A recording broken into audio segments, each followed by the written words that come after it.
Hello, good Sunday, everybody. Thank you for being here. It's our 12th episode, and today I will have an amazing guest. Every guest I had was amazing.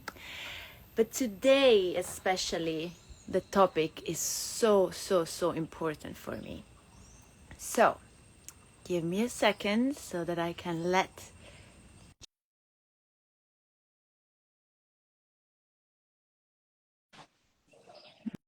Okay.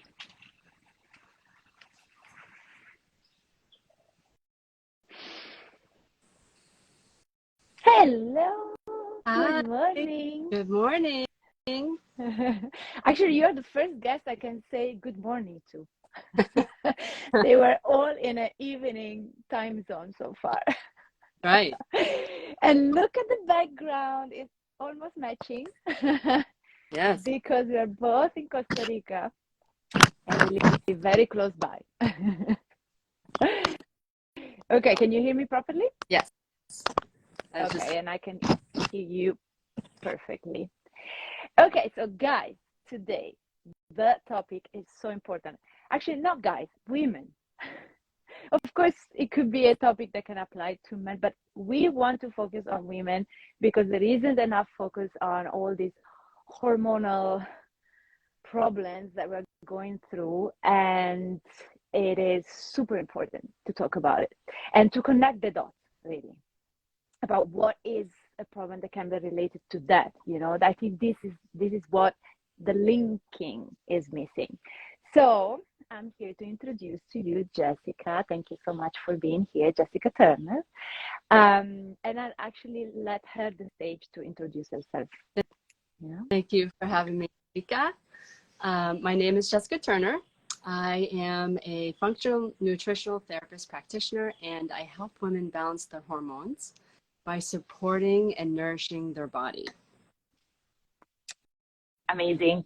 And you helped me in this Yes. because I'm going to tell very quickly how we met. So I was already living here in Costa Rica, and I was going through one of the many months with a horrible PMS, premenstrual syndrome. And I remember that I shared it on a story, just to feel less alone, because I know that I'm not the only one out there that is having terrible, mood swings and horrible premenstrual week. And so I was sharing that on Instagram, and a good friend of mine, she was saying, you have to go and see Jessica. She helped me so much, and she helped my daughter so much, and this and that. I'm like, okay, I'm really ready to try anything. I've been working on it for so many years, but it comes and goes. It wasn't like a steady result. So, and then, okay, so I went on your profile and I saw nutritionist. I'm like, oof, no. I don't want to go on a diet. I'm like, no. I cannot do this. I've been into intuitive eating for so long. I love the concept. I hate dieting. I've been on and off diet all my teenage years and even after. And yeah, like I'm really aware of this, dieting mentality and diet culture that's everywhere, especially it's very pressuring us as women. So I was very doubting to approach you. And then we talk, and I'm like, look, okay, I really want to see you, but I don't want to be on a diet. I don't want to count my calories. I don't want to have a food journal.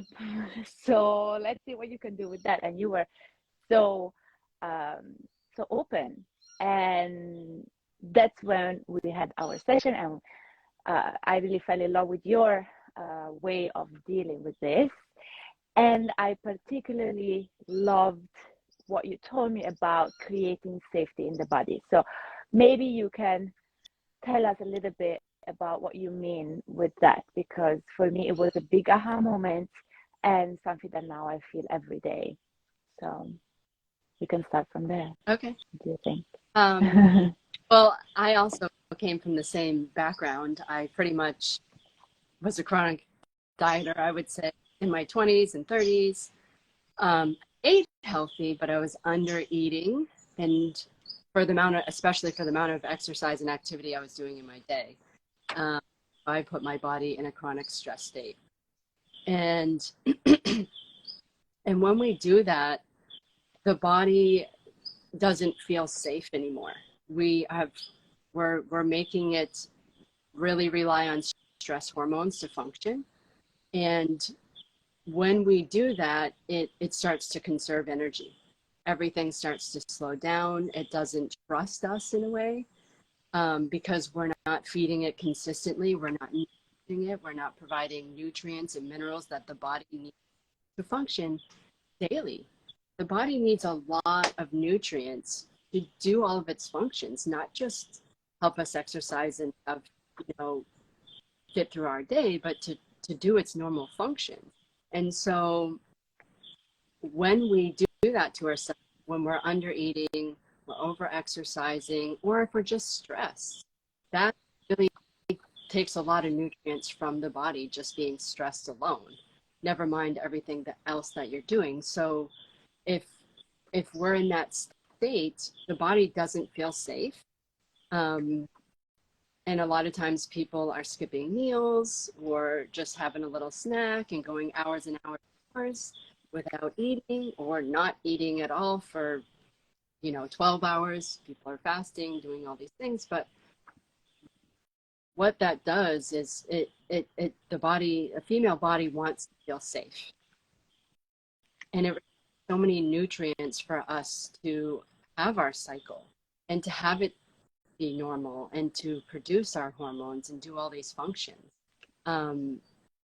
So Yeah, creating is really about nourishing the body and giving it what it needs.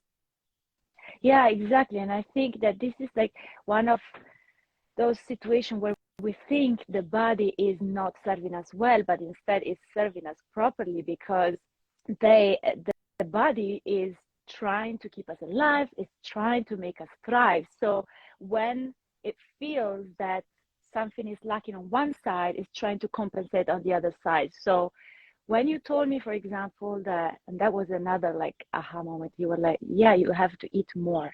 I'm like, okay, this is the first nutritionist that is telling me that I have to eat more to be healthy. Because there is this dissociation of what we think is healthy and what we think like eating healthy and being healthy is completely fucked up. I think that the connection is like, it's not like we think that eating, like surviving on salad, is being healthy, but actually it's just gonna create so many problems. And by the way, guys, I eat a lot.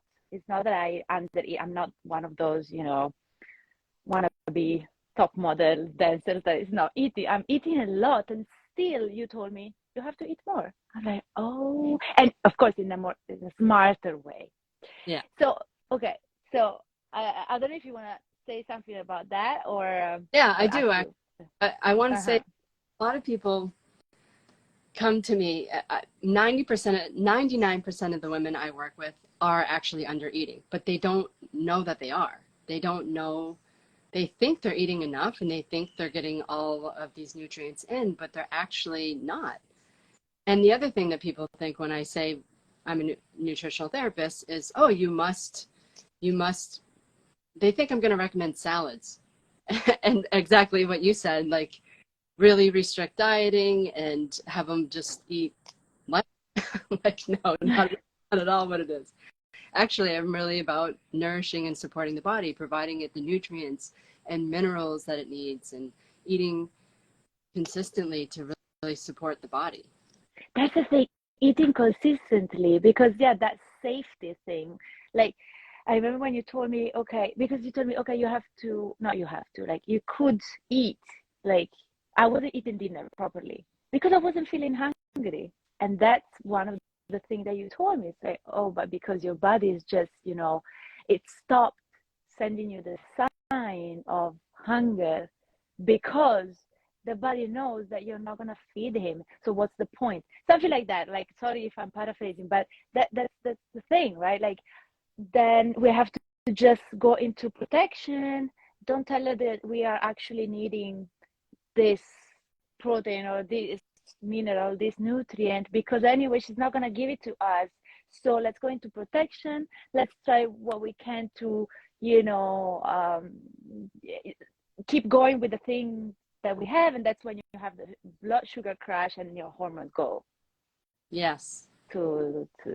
Yeah. So maybe, yeah, maybe like, I think maybe we can talk about what are the common symptoms that you find in women nowadays that, yeah, people come with those symptoms to you and maybe they don't connect the dots. What are the symptoms that for you are big red flags for hormonal imbalance that women don't think it are actually red flag and they are now normal, Okay.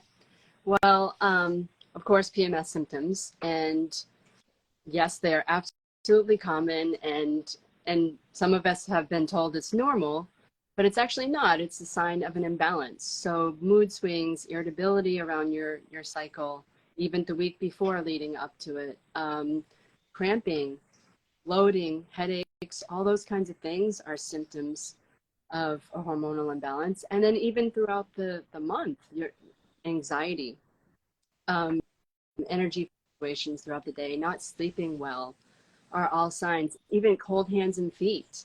If you're one of those people like me, I was, that always walked around with a little light jacket with me wherever I went, even if it was summertime, because I get yes, because I was just always a cold person. It wasn't until I learned everything that my metabolism slowed down from under eating and over exercising, basically what I said. So my metabolism slowed down, and that's what I see with a lot of women too, is what happens is the metabolism starts to slow down into that conservation state. It's now just trying to conserve. It doesn't have an abundance coming to it on a regular basis, so it's conserving the energy. And so what people will notice, sometimes weight gain can happen with that over a period of time. But yeah, they get cold hands and feet, or they get chilly easy. They regulate their temperatures, more moody, more irritable, energy fluctuations throughout the day. And what happens with the metabolism is the thyroid becomes sluggish. And that's super, super important to be supporting the thyroid. Functions has so many functions, and it affects our hormones, right? So, and then when the metabolism slows down, so does digestion, because the metabolism is directly related, and the thyroid directly related to digestion. So if digestion starts to slow down, get sluggish, and we're not breaking down our nutrients, and then the food becomes food for bad bacteria to grow, and then we have an imbalance in our gut microbiome. We're not getting all the nutrients out of our food now. There's so many things that happen. And then, so bloating is a symptom. There's so many, the list is tremendous. Yeah. And I think that the thing about also gaining weight after a certain age can also be related to hormonal imbalance, right? We Yes. think that, oh, then I have to cut on food because I'm gaining weight. That's another like I think dissociation that and we have. too is when people, if they have been dieting or restricted dieting or intermittent fasting for a long, long period of time, their metabolism might have slowed down. And then so people, the body starts to conserve energy. So it starts to gain weight, especially as we get older, this might happen. And it's not necessarily that when we turn 40 or 45 or even 50 that the metabolism slows down. That doesn't have to be, but it depends on what we were doing prior, the years prior to that time period, right? So if we were already restricting our calories, the metabolism is slow, and people now starting to eat less and less and less. And then when they do want to eat, they're gaining weight like crazy. It's because the metabolism is too slow. And so that's the number one thing I work on with women, is really trying to increase their metabolism. Mm-hmm. Exactly, to increase the feeling of safety. Yes. Right? Like for me, this is like, and I remember that when you told me what I should increase, there were a few things that you told me about that my body already knew. I remember clearly you told me, okay, you know, one thing that is very good for hormones, very good for you, women and mood is bone broth. Yeah. And I was like, oh my God. When I was a kid, or even a teenager, young adult, let's say, I loved bone broth. And then I removed that because of many reasons. But I remember that it was making me so happy. And so when you told me that, like, I immediately realized my body knew. And then you told me carrots. You should eat more carrots because you tell me why. I don't remember the toxins. So carrots have a fiber in them that help carry out estrogen out of the gut microbiome, out of the gut. And if the gut microbiome is off, or if we're not eliminating our estrogens, that's one cause of estrogen dominance. Estrogen will build up because it's really supposed to be eliminating. Instead, it's recirculating back in the body. And so carrot is a great, and you were like, I love carrots, and that's why I say. Yeah, exactly. Yeah.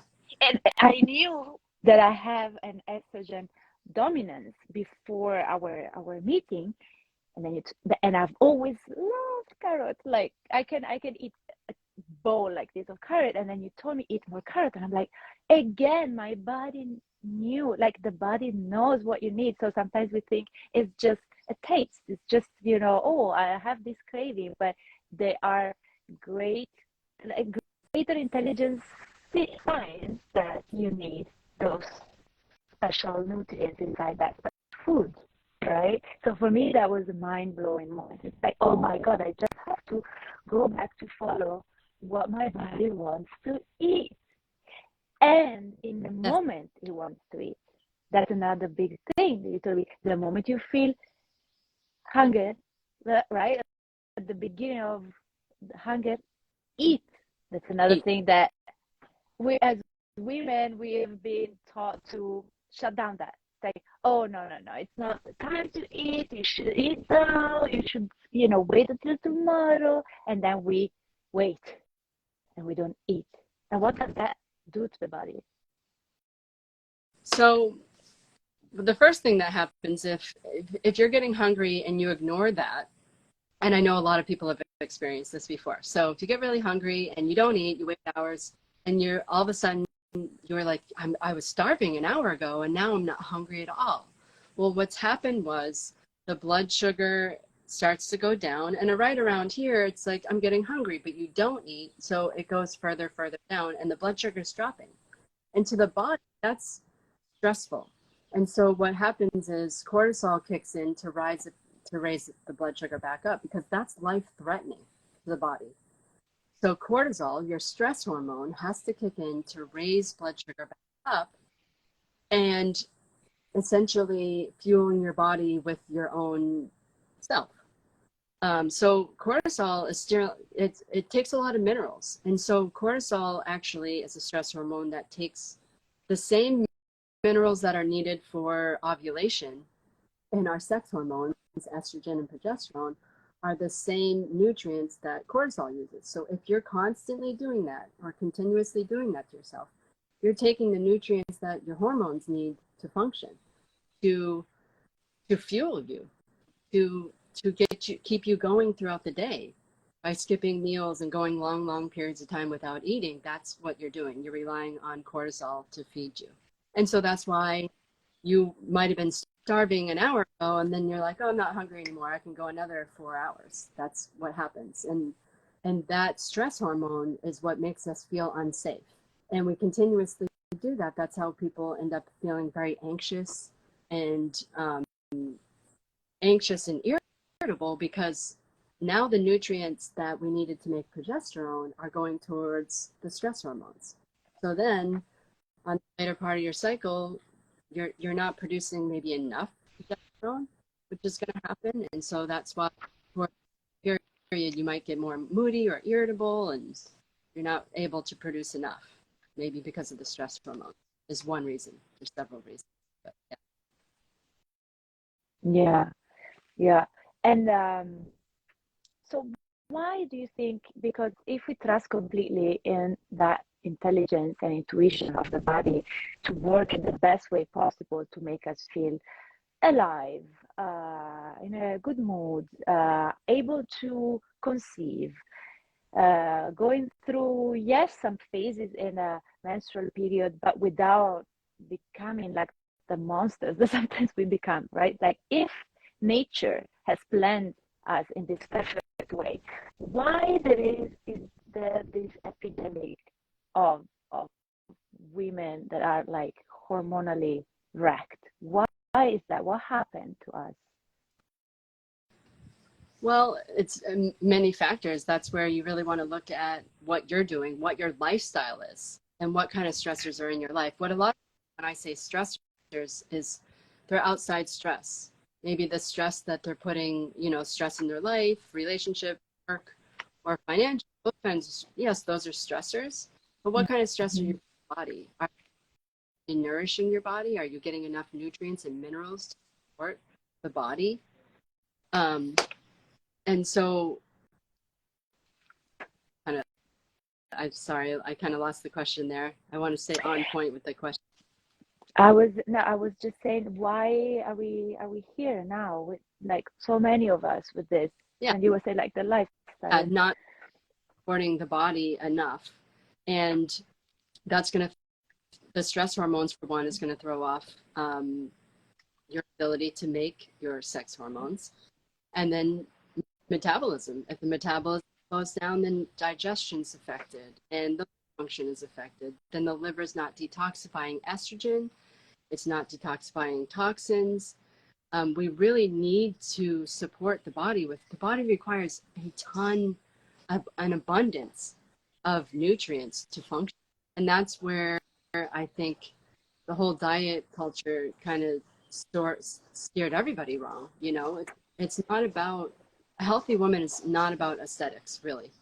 And Yes. just because you're thin, Yes. Amen. see all your muscles and your abs, that's beautiful as long as you're healthy and you're nourished and you have enough nutrients and your cycle's great, you have your hair's growing, you're in a good mood, you should feel happy, you should feel calm, you should feel good every day, steady energy all throughout the day, sleep good at night. And when we're having the opposite of that, that's a sign like, okay, something's off. And Yeah. so really need to, like I was talking about safety, it's all about creating safety in the body, where, and then it goes back to, okay, so if you were skipping meals, if you were skipping breakfast, or if you were dieting for a long period of time, in order to get the body back regulated, mealtime is important, being consistent with your eating for the body to know, to give you the hunger signals again. That's where a lot of people come to me and they're like, like you came with intuitive eating, but we got to be trusting us first, right? Yeah. Then it will give us the signals of what it needs. But if you've come from a background like myself of under eating, it doesn't give you the signals all the time, and it's kind of erratic, and it's not, and not, you might not get the hunger signals, or you might not know exactly what to eat until you replenish and get those minerals, those nutrients, start eating consistently.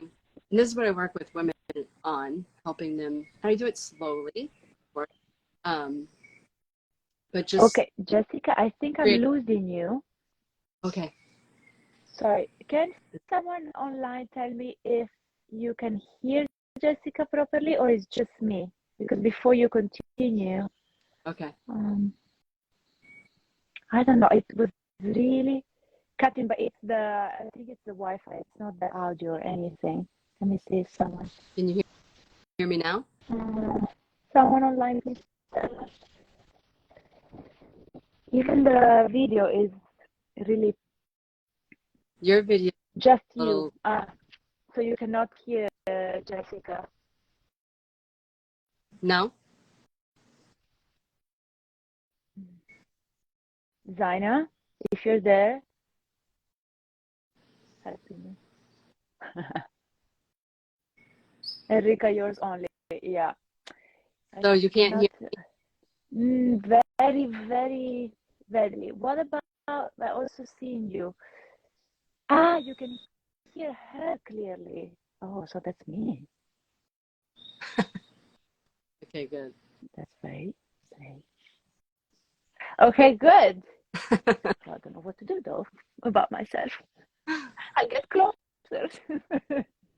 Okay, so then I interrupt you, but I really didn't want people to lose this part. But if they can hear you, perfect. Continue. Sorry. Can you Okay, so hear me, I Jessica? can hear you. Okay, good. I hear you. Yeah. Okay, then it will record properly. If you can hear me, then it will stay like this. Okay. I was just saying it's important to get our body to trust us first, and then we'll be able to trust it too, because by supporting the body and being consistent and really nourishing it, it will give us the signals of exactly what we need. The nutrients we might need, Yeah. the craving. When we crave things, that's our body actually saying what it needs. If you're craving sugar, the body probably needs more carbs. Or if you're craving chocolate, the body needs magnesium, So yeah, and as you start feeding it on a regular basis or being consistent, and creating that trust, it will start, it will give you, it'll tell you what it needs. Yeah. Yeah. Yeah, exactly. There's nothing wrong in the craving. Uh, okay, Dinah No. has a question. Actually, she has two questions. Before she asks what you think about fasting, and then now she's saying, how long does it take to rebalance your hormones? Okay, so I'll start with, for one, a lot of those studies have been done on men. And for men, we just have different bodies, right? And they don't have the cycle that we have. Yes, they need to nourish their bodies too, but we really need to honor our cycle. And most of the people I work with, I don't recommend fasting to, but if I make sure that their blood sugar is, if you don't have, if blood sugar is regulated, if you have digestive issues, if you have other symptoms, then I don't really recommend fasting. I say support the body to nourish and really support it for a good amount of time. I actually then maybe possibly down the road fasting, but even then, definitely not like most people are doing it. And if you did fast, it really needs to be honoring the cycle. So I wouldn't be fasting during the luteal. So I would only be fasting right after your period till ovulate, not after. So, and then the other question is, how long does it take to rebalance the hormones? That really depends on where you're coming from, what state you're in. So that really varies. And most of the people that I work with notice right away, within a week or two, that their symptoms are better. But as far as like metabolic hormones, it can take a while. Yeah, it can take up to a year. And because we need to do it slowly too. We don't want to shock the body, and we don't want to create, it just needs to be a slow approach. But it also depends on where you're coming from. Yeah, in my case, I would say I start seeing it already like in the next cycle, so some improvement. Right. I hope, Zaina, we answered your question. If you have more, please drop them. And anyone, if you have questions, please drop them in the comment section. I have a question for you, Jessica. Is this okay? So nowadays there is this fertility issues going on. There are so many fertility clinics, IVFT, if that's the right name. I'm not so familiar with that because for me it's not even like a possibility. I try to make it naturally and just trust the body. But so And I think that many people are associating these like fertility issues to the age of the women that is increasing. The women that are trying to conceive, their age is increasing. Is it really like that? What is happening? What's your take on it? What's your opinion on that? Well, in order for us to reproduce and to ovulate, it's an abundance of nutrients to do that. And so remember what I said about the stress hormones. If we are relying on stress hormones with intermittent fasting or under eating, over exercising, or stress in general, it's taking the nutrients for ovulation and giving it to the stress hormones. And then if you're not focused on nourishing and getting all these nutrients in, and really it's an abundance of nutrients. So it's requiring you to eat a variety of foods and being consistent in order to be ovulating and to be producing these sex hormones and to reproduce. Because if the body doesn't feel safe, you're not going to reproduce. Remember, again, if the body feels threatened in that state, the last thing it's going to do is going to want to reproduce. And it's protecting you. It's protecting the baby. Yeah. Because if you're in a stress state, that's not good. That to be able to get pregnant in that state, you're not going to be able to provide it the nutrients it needs to develop. So that's why, like, if you're in that state, or if you have been in the past, the most important thing to do is nourishing and really supporting the body for probably a year up to trying to conceive. So that Yeah. Yeah. Yes, I agree. I mean, it just probably the age thing, correct me if I'm wrong, is just related in the sense that the more we wait to address this hormonal wreck state that we're in, the longer it's going to take to conceive in that sense. Like, it's just that when you're 40, you've been like mistreating yourself for longer than when you're 30 or 25, right. basically. But it's not because you're 30, past 35, then your fertility necessarily is less effective, because otherwise, why are we having periods? Why are we ovulating until we're 45, sometimes even 50? It means that technically the body can. Yes. Yeah, it can.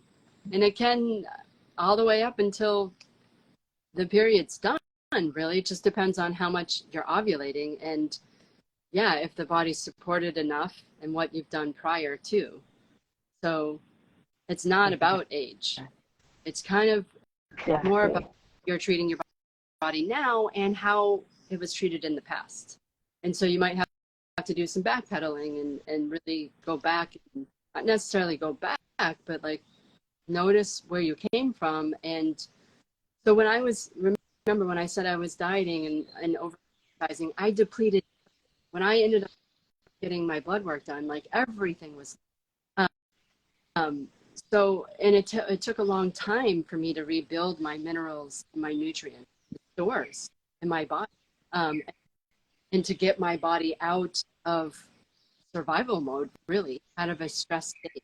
And it took, and so that's why I work with women, because I try to prevent them from getting to that point. Yeah. And what is one of the strongest resistance that you find in women when you start telling them about all this, or about possible change and shift in lifestyle, nutrition? The resistance? If there is any. Almost is worried about weight. And when I say, or even if I just add in breast, a lot of people are worried that they're gaining weight. And so, and that's where I do mindset work too, and a lot of talk about that. And I go super slow, because too, the body is not used to that. So we do have to go slowly to increase the metabolism. It's a slow adding in things slowly and making sure things are balanced, making sure blood sugar is balanced, doing all these things in a mindful way, but also making sure that you know that you're creating, what you're doing is creating safety. And you might gain just a little bit of weight, but the body, as it heals, is going to shift. And that weight is just going to shift into all the right places. And you're going to be the size that you're supposed to be once everything balances out. Hormones balance out as the metabolism increases. You'll be the weight that your body wants to be, your natural weight. And then if you're exercising appropriate exercise for your body at that time, it's not like you're going to be out of shape or overweight like people think is going to happen if they eat more. I think that's the biggest thing on, like, I don't want to gain weight. That's the biggest. They want to heal. Yeah. They want metabolism improve. They want hormones balance, but they're afraid to gain weight. But that's where we just go really slow. And like I said, I do a lot of mindset around that.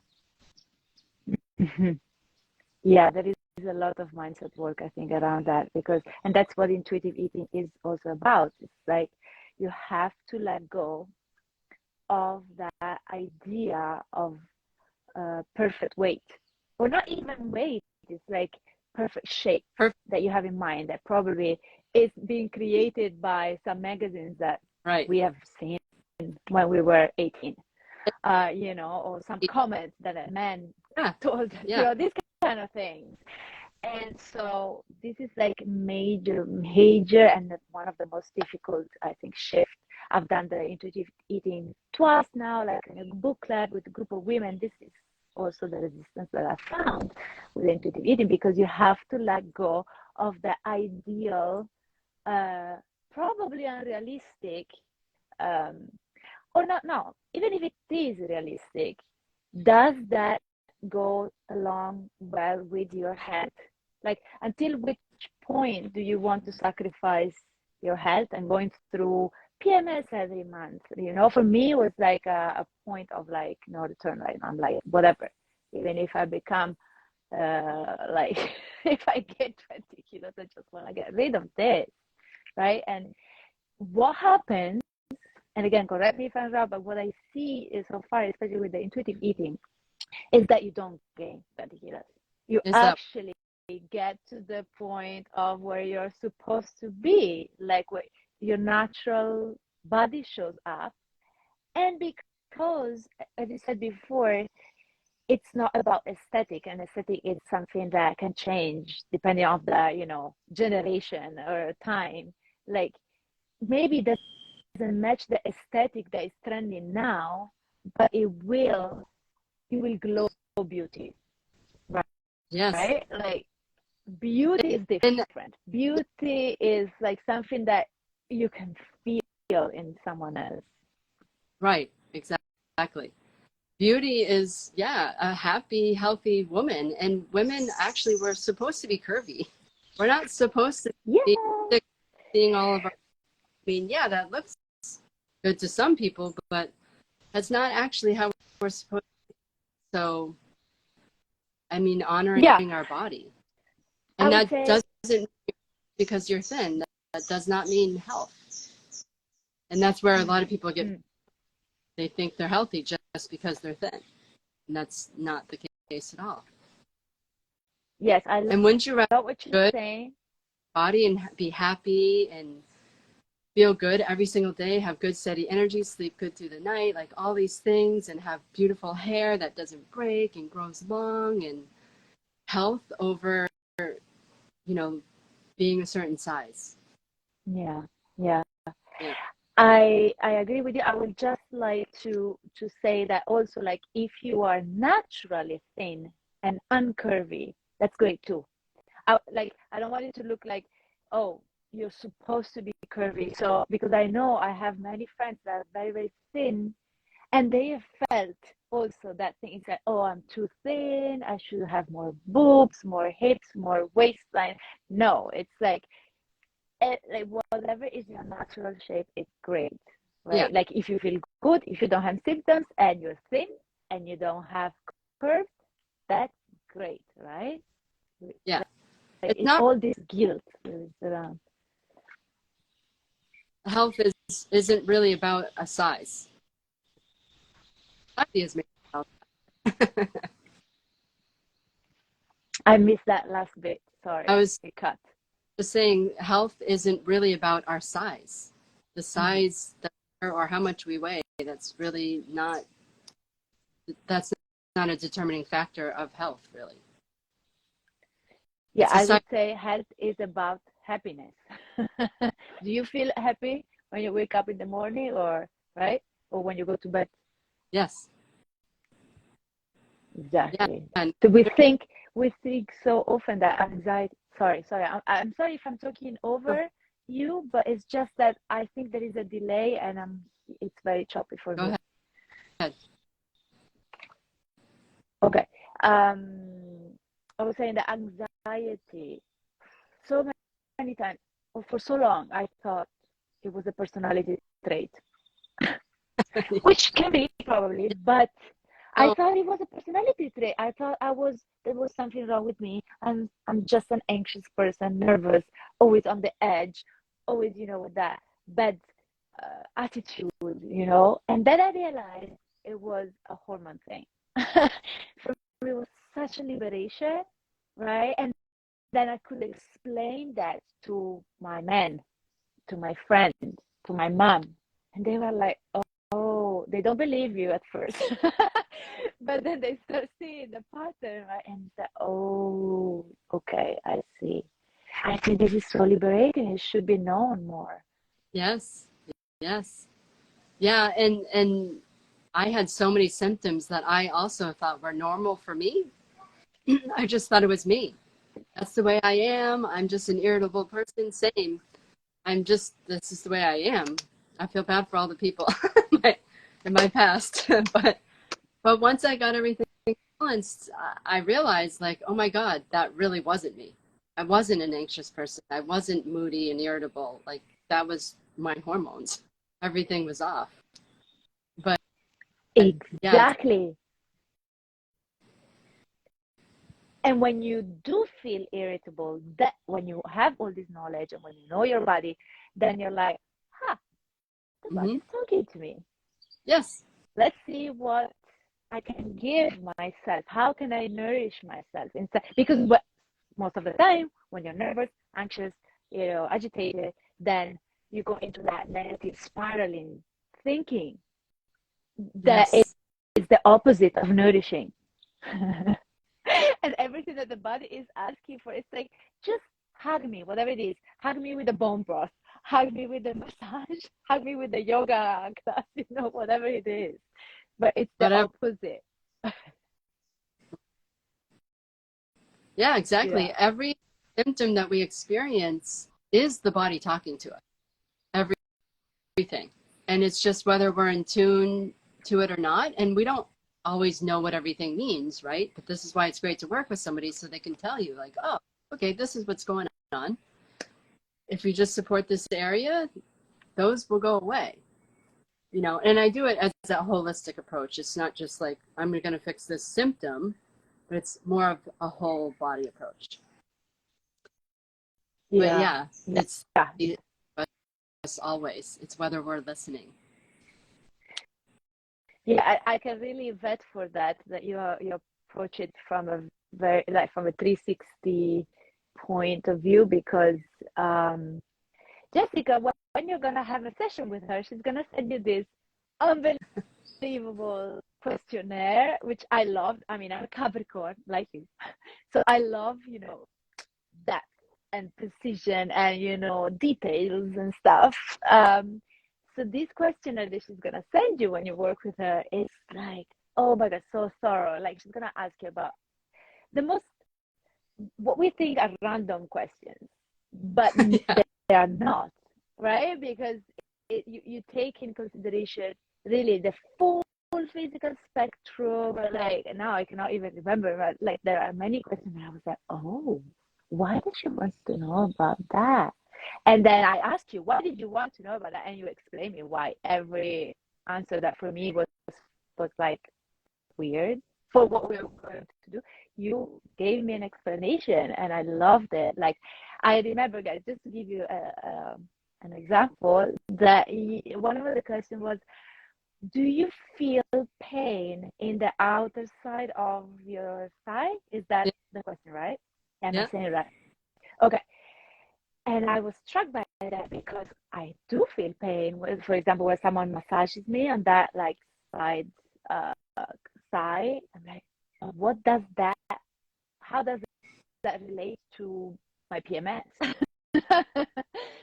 And I asked you, I'm like, yes, why are you asking me this? Because it actually does hurt. So what's the answer? That I let you explain. About your, but and in that section, there's multiple questions about maybe your Mhm. hormones. But that was one. So it tells us about your hormones. So if you're, Exactly. And actually now I know that this is like a way that I can check myself. Okay, are my hormones okay? If it's painful, probably not. Right? Something like that. Uh-huh. yeah. And then there's so many other symptoms. Like the biggest one I ask people is, do you feel in the afternoon between 2 and 4? Do you feel like your energy is dipping? Do you feel like you need coffee or sugar to kind of keep you going? Like you're crashing. That's one of a symptom. If you wake up in the middle of the night between 2 and 4 usually, and you feel like you're just like ready to go, like, okay, it's 4 o'clock in the morning, but I'm wide awake.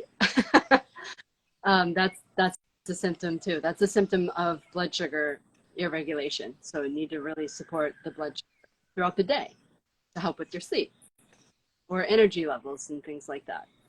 Um, I this is a big one, I think, that many people have, that they don't think it's related to health, about like waking up. I know in your profile you talk about this a lot because it is really like a hidden symptom, like waking up between 2 and 4 a.m. feeling like wide awake. yeah, Again, you think it's like something wrong with your mind. No, we tend to think it's like, oh, it's my mind. I'm worried about something, right? yeah, and it But can no.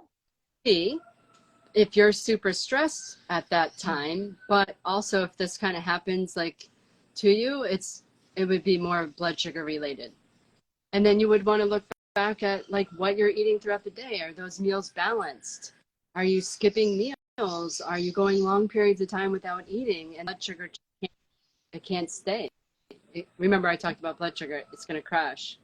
You either eat now, or if you don't, it's just going to dip down. Cortisol comes in to lift it back up. And so if you're doing, Yeah, adrenals start working and yeah. Uh-huh. yeah, and then it's taking the glucose that's stored in the liver that's going to help you stay sleeping through the night, but you're using it during the day or not providing it enough to fill up throughout the day. So yeah, Yeah. that's a really common one. Yeah, and I would like to say something else about what you do and how, like, as women can approach this, is that maybe from all this talk, it might feel like something difficult to take over. Like, oh, so now I have to change a lot of things, when you're already stressed and overworked and exhausted, thinking about even changing your habit in eating and time of eating can feel a lot. But what I would like to say is actually what you do is very simple. Because I was one of those that came to you like saying, I'm not gonna do crazy thing. I just don't want to do. I wanted to keep it simple, and you made it simple for. It is simple. Yes, you need to adjust a few things, but again, feeling what is good for you and feels good for you. And for me, like you made it very simple Yeah, and doable. And yeah, so that's what I want to assure women, that because most of the time what they propose to us, imagine, just for fertility, oh, you have to, get injection of these hormones and be feeling like shit for so many months. You know, like I'm talking fertility, but it can be, I don't know, many other things. They tend to be complicated, and I think when the solution is right, it is simple. Yeah, and when I work with women, it's really more about I work with where they're at. Like I did with you. I knew your background. I knew what you came to me with. So I'm not going to bombard you with do all these things. And that really doesn't work. So I work with where you're at. Let's start here, get a starting point, work on this, and then we're going to add more slowly, a little bit over time. So it's not a big adjustment. It's not like I'm making you change your whole entire life right off the bat. It's just slow, and as you adjust to that, you're adding something else, or it's more adding than taking away. So Yeah, slow, and it's just as what's needed for that person. mm. And of course, in the discussion about hormones, I feel I want to touch on the pill. Okay. What I mean, of course, it's like it's part of like the regular life of so many of us for so many years. In my case, 10 years. 10 years of our life from 22, from 20 to 30 actually. And so, what do you think about that? What's your take on that? And a lot of times doctors are putting women on the pill to relieve symptoms, which it does, but it never gets to the root cause of symptoms. So I just wanted to put that out there because I know that they're looking for a solution. And when you go to doctors, they're giving you a medicine. That's not the root of whatever's going on with you. It's never going to go away until you actually address it, for one. So, and as birth control, there's many other methods. Like there's the fertility awareness method, which is better, and the birth control really does affect the body in so many ways. I mean, that's a whole another topic, but one of the things it does is it depletes the body of minerals. So magnesium and zinc really get depleted, vitamin B's, all your B's get depleted. And so if you've been on, like I was on it for, I don't know, like probably close to 20 years, that, I mean, all those years I was, even though I might be eating, it was really depleting my body of it. So that's one of the things, and it just throws off the natural rhythm of the female body, and we want to be ovulating. So super important to be ovulating and make sure that we're ovulating every single month because that's when we produce our calming hormone, progesterone. Progesterone is our calming hormone that makes us feel good and happy and beautiful and alive. And so by suppressing all that, we're really limiting ourselves. Yes. When I read the Fifth Vital Sign book, I found out something that really made me so angry. I only read it like a year ago, not even. So, and I knew a lot of things already. But when they told me that even okay, so, okay, I knew that the cycle when you're on the pill is a fake cycle. But I thought that because you have to, like, that you have to bleed anyway. Instead, what I found out is that doctors, when they made the pill, the first one, you did like they suppress the cycle. The pill suppresses the cycle, and so you don't need to bleed. But when they gave the pill to the first, batch of women, the fact that they didn't bleed made them like very anxious, very like they freaked out because either A, they thought they were pregnant, right? So they were freaking out because of that, or B, they just they thought it wasn't normal. It was so much in their face that was unnatural. Okay, so that's why they introduced this other pill that makes you bleed anyway every single month. And for me, that was, I felt, okay, wait a minute. So I took a pill that could make me stop bleeding, but I had to bleed anyway because you decided that otherwise I would freak out. Like I thought it was such a like a way to, it was such a lie, right? And I felt so betrayed and it felt horrible. And at least make me decide if I want to bleed or not. Like, give me that chance. Now you told me, actually, I didn't know. Like, now there are, like, you have that choice more often. They they they offer you a contraceptive that make you choose if you want to bleed or not. But for so many years, we didn't even have the choice. And so it's a fake cycle. It's hormonally, it's horrible. And they don't tell you, of course. They tell you that this is going to solve all your problems because it just stops the symptoms. And on top of that, I have to bleed every second month and I have to spend money on food. I thought it was like, this is such another huge dissociation that our society is living. At least the women of my generation have lived. So wow, it's like I don't know. I have no words to describe how dystopic this is, and it has been. And yeah, now the anger is gone, but I'm still so it's sad. It's very sad. And yeah, of course, now I know better and I do better, and yeah. Anyway, what is gone is done. And now I'm just trying to. What I know now, I wish I knew 10 to 15 years ago, but Here. Guys, this is Jessica's talk.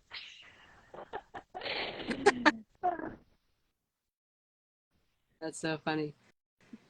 Yeah, but at least, we're making women aware of it now, so then they can make the choice for themselves.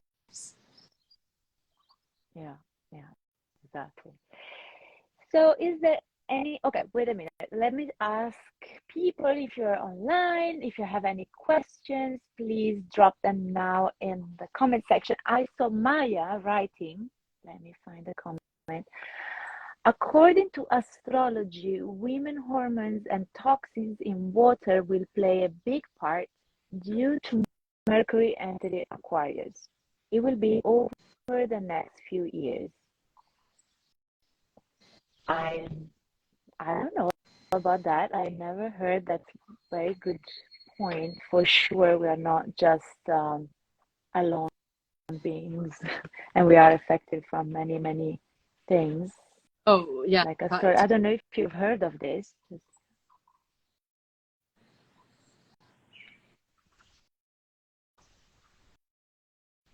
Did you hear me? Can you hear me? I hear you. Did you hear me? Now you're back. Okay. Yeah.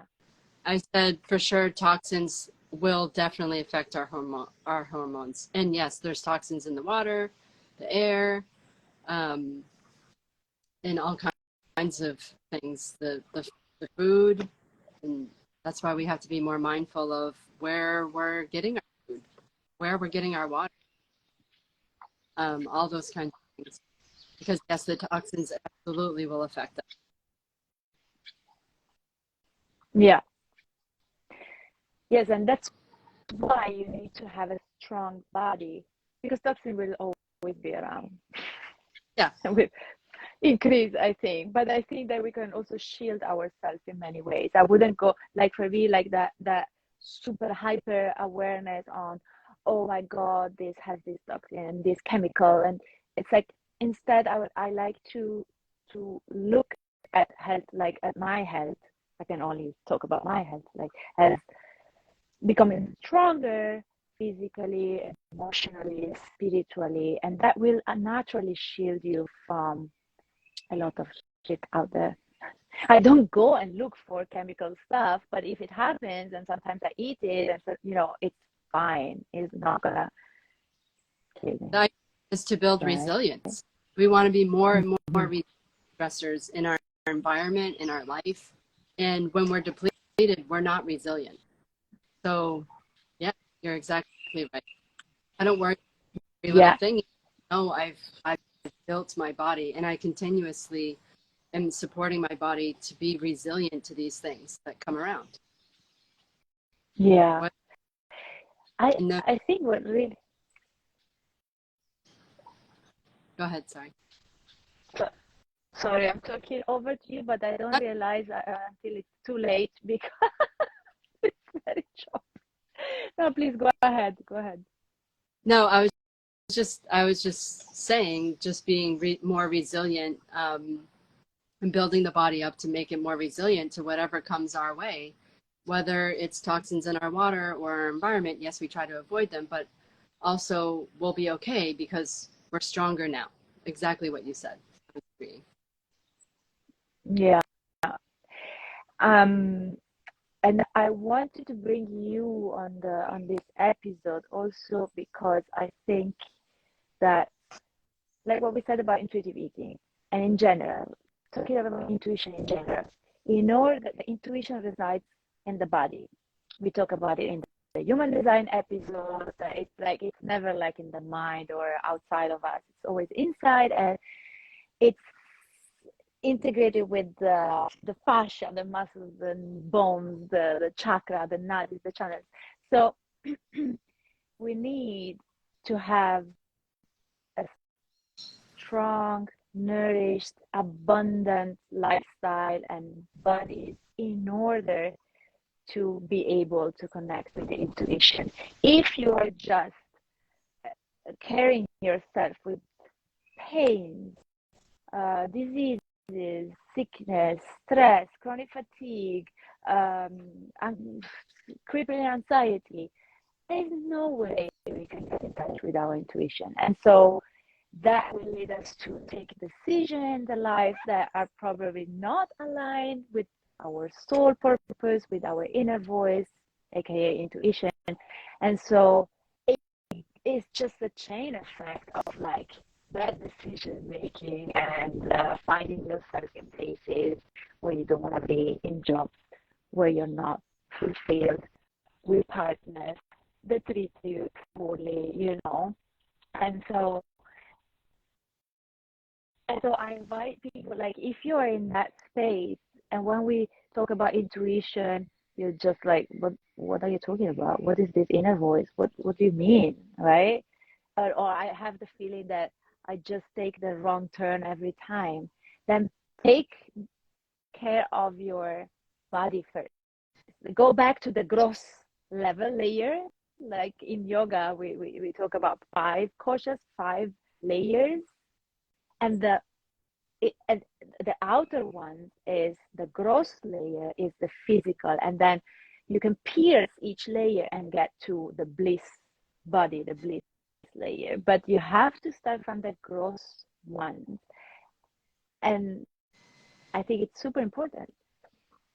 So what you're talking about, like, I really think the key words from today's conversation were safety, trust, and abundance, Yes, and beauty.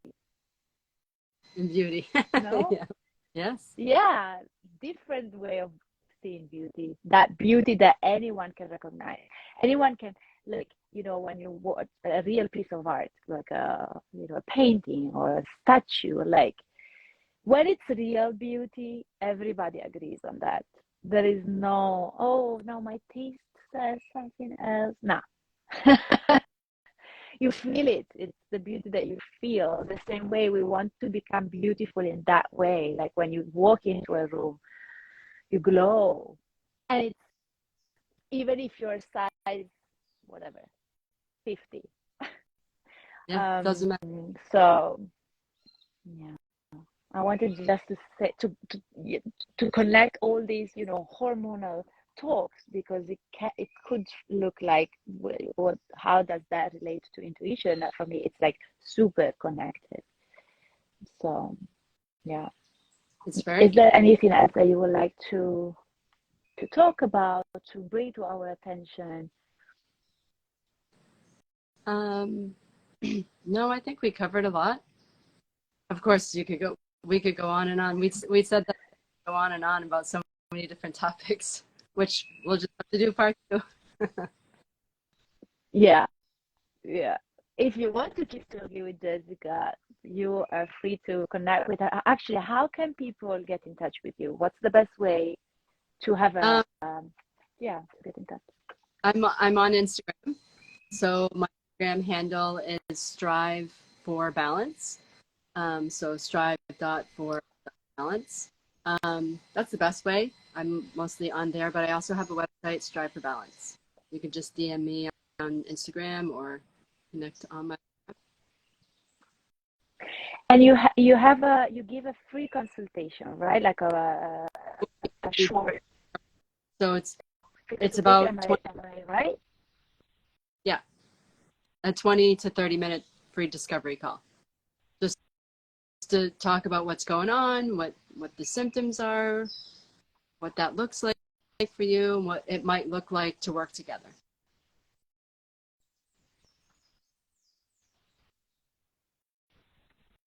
Did you hear me?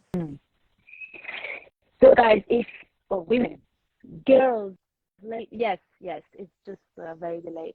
I'm saying if anything that we talk today about is related to you, or you're just curious to know if you can improve certain things in your life, in your hormonal, nutritional, abundance, beauty field, I would say take advantage of this free free call and get in touch with Jessica.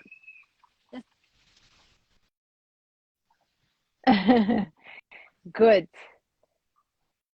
Even if it was choppy, I hope you could hear 90% of it, hopefully. Otherwise, let me know, please, in the comment. If you're watching the recording and you have more questions coming, just send us a DM or a comment, and we will always be there for you to answer your questions. And yeah, I think that's it. Thank you so much, Jessica, for being here, for spending your Sunday with me. Well, Yes. an hour of your an hour and a half almost. Yep. And I'll see you guys soon. I'll see you next Sunday. Is it next Sunday that I have the next episode? Well, just stay tuned on Instagram and I will post the topics and the guests. Okay. Thank you. Thank you for having me, Enrica.